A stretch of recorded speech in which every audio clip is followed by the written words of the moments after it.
Welcome to my video about the what, why, and how of astrology and why it works.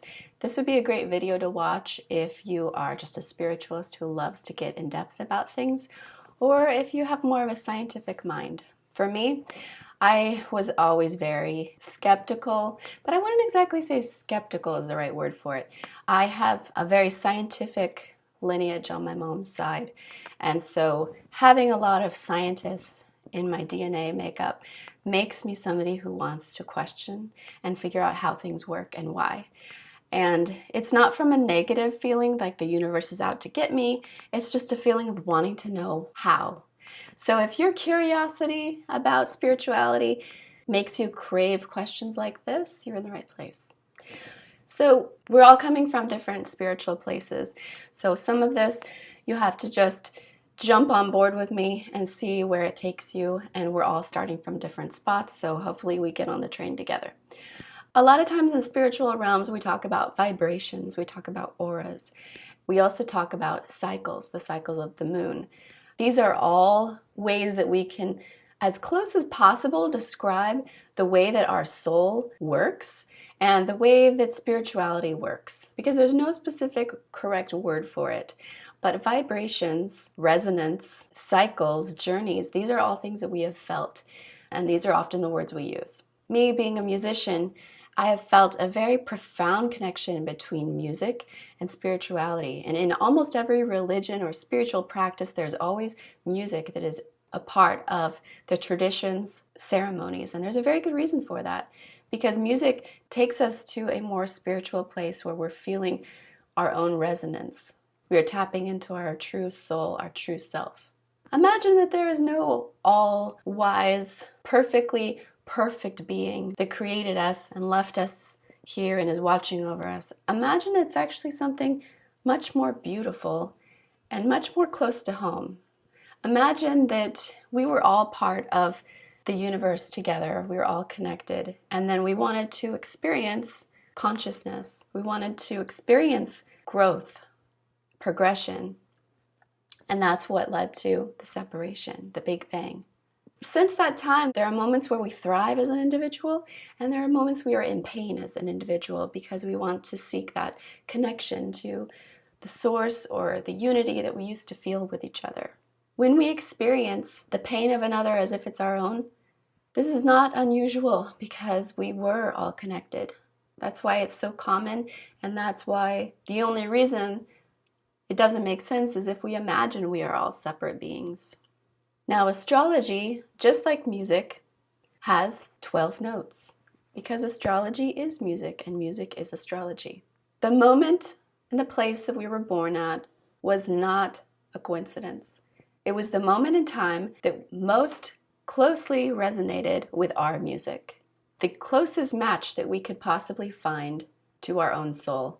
We have existed long before this life here, and we will exist infinitely after. Every second that we live, we are constantly a new being. So how can this be true, but also our chart is accurate? Well, it's because most of us have some very serious dilemmas that we're dealing with that take us a whole lifetime, sometimes more lifetimes than just one, to heal or to understand, for our perspective to finally reach that new plateau. And our chart can key us into how we are different from these other splinters of the universe. How are you different from me? How am I different from you? What are my struggles and what are my perspectives that have caged me into a certain lifestyle that might not bring me peace and pleasure, but it seems comfortable, and how can I break free from that and to see something more? How can I also enjoy everything that I am and the essence of what makes me special and what makes me wonderful? And my chart can clue me into qualities about myself that I might underestimate or I downplay, gifts that I have to offer other people as well as myself. For you scientific people out there, another reason for astrology existing is because in the world at large you can see cycles and systems that have kept things going infinitely without any updating or without any tune-ups. The systems of this world are so perfect that don't require any maintenance. They're self-regulating, like rainfall, like the seasons, like the tides. the circle of life, evolution. Our world, of course, when left to its own devices, is in perfect balance. And this is how the astrology wheel is as well. We are born at different places and times, and we have a unique gift that we offer the other beings from a vastly different astrology makeup, and we are able to learn from each other. If there were too many of us with the same chart all at once, it would become very disastrous very quickly. The cycle also allows for not only self-progression for each individual. Saturn returns is a certain lesson you learn, your North Node return, but also us as a society, we learn lessons together jointly because of these shifts and these transits of the planets. These transits are here as tools to help us to unlock certain pieces of the puzzle. But in this universe, like attracts like. And so our soul, our perspective will not open up to a life lesson until we are ready for it. And part of being ready for it is just experiencing that like attracts like over and over until we finally just don't want it anymore. That can be really hard to hear when you find yourself doing the same thing over and it's so painful and you say, when is this going to stop? And it's going to stop when you have had enough, when you've finally gotten to the point where you have learned everything you can from that type of experience. Remember the universe or the source or these beings that created the earth, not us. The beings didn't create us. Let's call it God or whatever you want to call it. Created an earth and a beautiful ecosystem that living signatures or music or souls can attract themselves to. We decided we wanted to come here. We decided that this would match magnetically an experience that we were ready for. This is also why it can be explained with, for instance, our moon sign. How can our emotional signature be so close to some of our mother's struggles? And that's because we were drawn to her struggle because it's our struggle. It's our struggle of our feminine energy. So even when you feel that you are polar opposites from your parents, there are still some similarities of weaknesses or of struggles, of insecurities, things that we can learn from them, they can learn from us because this like attracts like. How we are not our parents, it is our decision to choose how we are going to evolve throughout the course of our life. So even at the moment of our birth, we had a similar struggle. That does not mean we have to continue that struggle the rest of our life. It is in our hands to choose and make a choice of how brave we are willing to be. It's in our hands that every second of the day we can be reborn and alter our perspective as many times as we desire. The only thing that stands in our way is our own free agency and our own free will. It's nicer sometimes to think that there's this other being that is controlling everything and that we are just a small little rat in the cage or in the maze that they have set up. But this is not the case. We are our astrology chart. These are traits that we worked on long before we were born, and it's merely a snapshot of our evolution at the time of our birth. Now, can you actually outgrow your astrology chart? Hypothetically, yes, you could. It's a very rare thing to have happen, but there are certain people that grow and evolve so much through their life that one life can actually become 4 different lives. So to my analytical mind, this world of astrology is no different than the ecosystem. It's no different than Darwinism or evolution or theories about the Big Bang. It is a system that is in place to create balance and to create enough variety that there's a sustainable spiritual environment for us to all grow and learn from each other.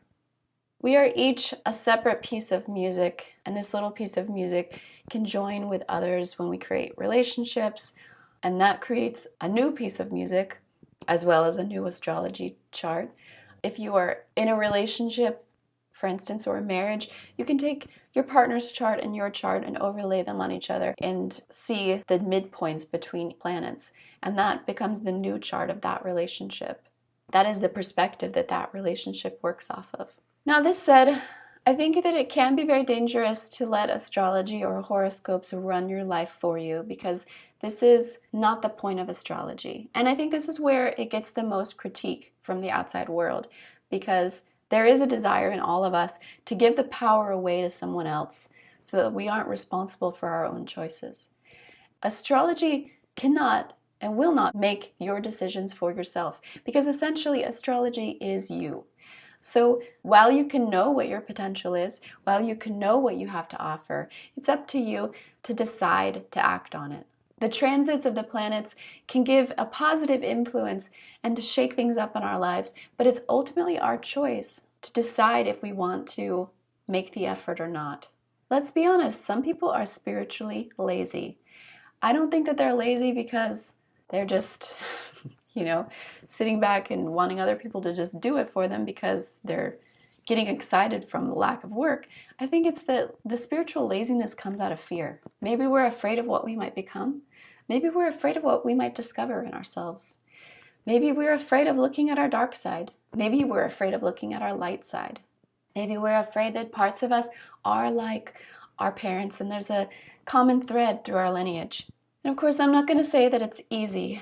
And I don't believe in faith in the traditional sense of the word. For me, my spirituality has always bloomed and grown from working hand in hand with my rational thought and my logical, analytical side. They are one and the same. They're in this together. But there is a moment where you have a leap of faith. And actually, the leap of faith is where logically you know it is actually the right call. And yet spiritually you feel like you are not ready, like emotionally you are terrified. And so I would hypothesize that faith is actually the opposite of how a lot of people think of it. It is knowing before feeling and experiencing. The only reason it doesn't feel right yet is because we know that we haven't ever experienced it. So we are actually spiritually taking a jump into something new.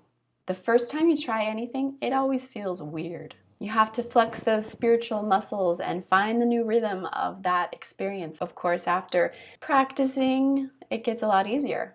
I personally experienced this spiritual leap of faith that took me to another spiritual plateau. And for me, it was very jarring. I imagine the wall in Game of Thrones. It was like I was here, and then all of a sudden, after 6 months, I was up here. And I saw everything in the world differently. The first time that I could see this spiritual journey or struggle in front of me, I imagined it like a big storm coming. The clouds were so gray and thick that once they envelop the area, you can't see anything. And it kept coming towards me until finally it was my turn to make the decision and the choice of what I was going to personally do. And at that moment, the imagery, which a lot of people have experienced before, is the image of jumping off a cliff into the darkness. And the darkness were these clouds. So these clouds that I feared, I was going to just jump right into them. I knew logically it was the right decision, but emotionally, I felt like I just wasn't prepared for it, that I could never be prepared for it. But I will say that at that time, there was a spiritual guide, someone that I couldn't see, somebody that I knew was much smarter than me, had a lot more insight on things than I did.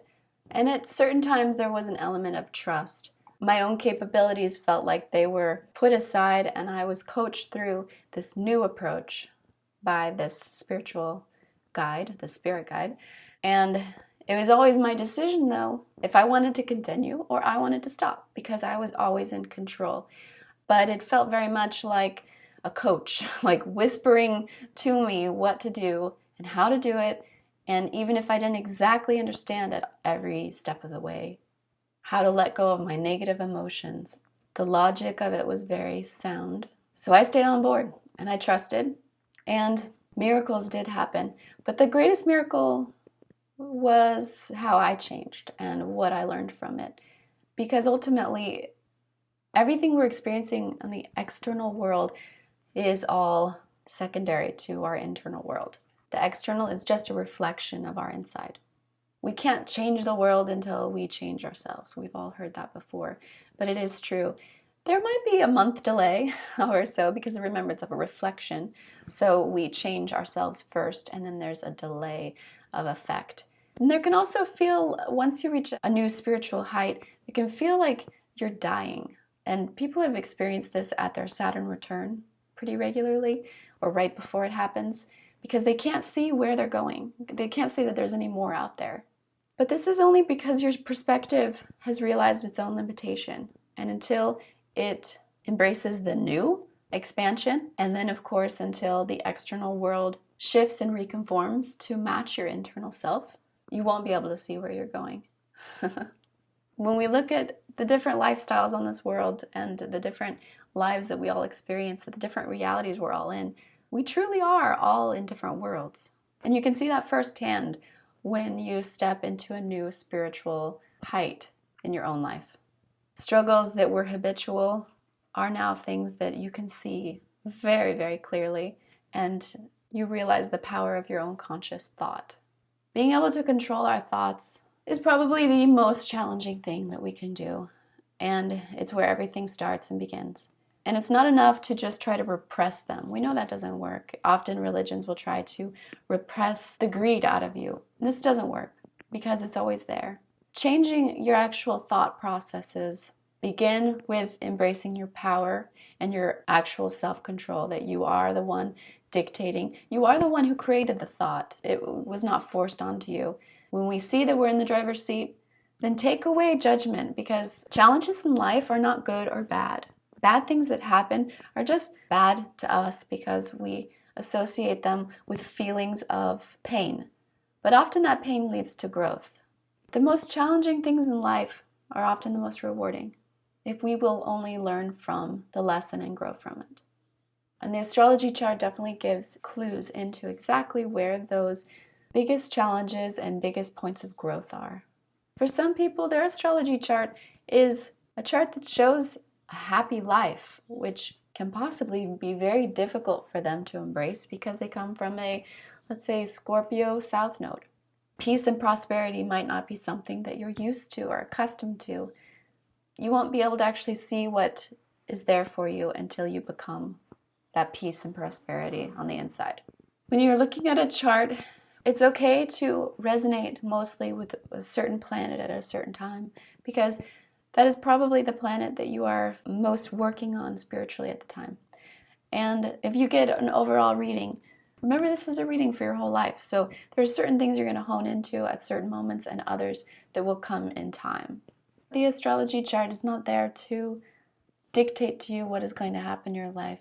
The astrology chart is there to help externalize what you are on the inside and to show possibilities of areas that you are ready for learning, that you're just on the verge of spiritual expansion or learning or growing from. The concept of continual spiritual progress is really the most beautiful concept and the only one that makes sense in an ever-expanding universe. That's probably why most people haven't gotten past the amount of virgins or fluffy clouds or pearly gates that you're going to see on the exterior, because higher evolution begets more evolution, not sedative thought. I do feel that my life is living in heaven, but it's not a bliss every day, and it doesn't mean I have a good day every day. It's just that I have embraced completely that my life is my own making. My life is up to me. I never realized how much before I would give power away to other people, maybe my parents and their belief systems, the expectations of others weighed heavily of what I was supposed to be for them. Always feeling like I owed somebody something. I've always been someone who likes to help other people, but now realizing that sometimes helping is mostly by being happy.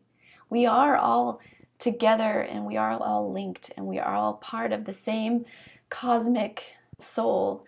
If my piece of that puzzle is happy and it radiates positivity out, that has greater impact than me donating millions of dollars to charity but being miserable on the inside. Taking control of your own life is just a profound experience, feeling like you take responsibility for every single piece of it. And to know that we are all creators And then eventually we all create our own universes, and beyond that, which I can't fathom and nobody on this planet can fathom past that yet. But the dimensions just go up from there, and the possibilities increase infinitely. See you guys for the next video.